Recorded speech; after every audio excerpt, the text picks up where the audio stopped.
In this video, we're going to talk about whether or not your poor performance is physical or mental. Hey there, I'm Eli Straw, mental performance coach and the founder of SuccessStartsWithin.com. Now, if you're not performing well in games right now, you're probably wondering why, right? What's causing you to not be able to perform like you truly know you're capable of performing? And there are 4 questions that you can ask yourself that are going to help figure out, is my poor performance physical or is my poor performance mental? Because those are really the 2 areas that we want to focus on. So question number 1 is going to be, are you performing well in practice right now? As a mental performance coach, I work with a lot of athletes who are performing well in practice, but they aren't performing well in games. The main reason this happens is some kind of mental block, right? There's some kind of mental block present that is keeping you from performing as well in games as you do in practice. And so if you identify that, yes, in practice, I am performing well. When I'm hitting in the batting cage, I'm hitting really well. When I'm practicing my free throws, I'm shooting them very, very well. Yet, come game time, something completely different happens. I'm almost a completely different player. If that's the case, then that's a good indication that the reason that you're underperforming in games is going to be mental. Question number 2 is, have you played any good games recently? I was working with a basketball player, and he was starting to get really down on himself and starting to criticize his shooting form and just, his physical ability to play because he had a bad game. But then when I asked him this question and I said, have there been any good games recently? He said, yes, as a matter of fact, the previous Saturday he had played pretty well. That's a strong indication that it's not something physical that's causing you to underperform. Because if we can look back to, a previous weekend or, even a couple weeks in the past, and there's been a good game, then that shows you that there are the physical skills there for you to be able to perform well. What's happening is, just like there's this disconnect between practices and games, there's some kind of mental block present that is keeping you from being consistent. Whenever I'm working with a player and we're talking about consistency, for you to be consistent as a player, you need to focus on the way you approach the game in terms of your mindset, right? So how you're preparing for the game, what kind of mindset, what kind of state you're in when you go to perform. And if that's going to change, so that's going to be kind of a mental block, right? Some days you're performing with confidence, so you're preparing and you are approaching the game with a higher level of confidence. Maybe you're a little more relaxed. But then other games you are approaching the game with more tension. You're more anxious. Maybe you're doubting yourself more. Well, that's where we're going to see this lack of consistency, and that's where we're really going to see this underperforming happening during games. Question number 3 is, what am I thinking during games? You want to identify what kind of thoughts you're having during games, because this can be a clear indication as to whether it's something mental or something physical that's causing you to underperform. For example, if you figure out that you are thinking very negative thoughts in certain situations that you're underperforming in. For example, if you are a basketball player and you are struggling to hit free throws, pay attention to what kind of thoughts you're having before you shoot those free throws. Are you thinking, I hope I don't miss?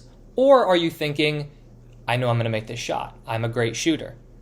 Whenever you have negative self-talk or you have any kind of doubtful thoughts, those are going to lower the level of confidence and the level of trust that you have in yourself in that moment. And the less confidence you have, the less trust you have, the more likely you are to perform tense, timidly, and hold yourself back, which is then going to lead to you underperforming. So if you're having any sorts of doubtful or negative thoughts when you're performing, that is another sign that it's mental rather than physical that's causing you to underperform. And question number 4 is, what image do I hold of myself? Now, this is such an important one because self-image is vital to you as an athlete. You have to see yourself as a successful athlete in order for you to be a successful athlete. And what happens if you don't see yourself as a successful athlete is that you start to sabotage yourself. Has that ever happened to you where you've been performing really well recently, and then for some reason you can't explain, you begin just underperforming? That's going to be because the way that you're performing does not align with the image you hold of yourself. You don't see yourself as that really good player yet, and so you're going to sabotage yourself. The image that you hold of yourself is crucial. If you hold a more negative, a more doubtful image, an image that you're not capable of the success that you want, well then you're not going to perform as well during games. So ask yourself that question, what image do I hold of myself? Is it seeing myself as a strong and successful player, or do I see myself as not the player that I want to be yet?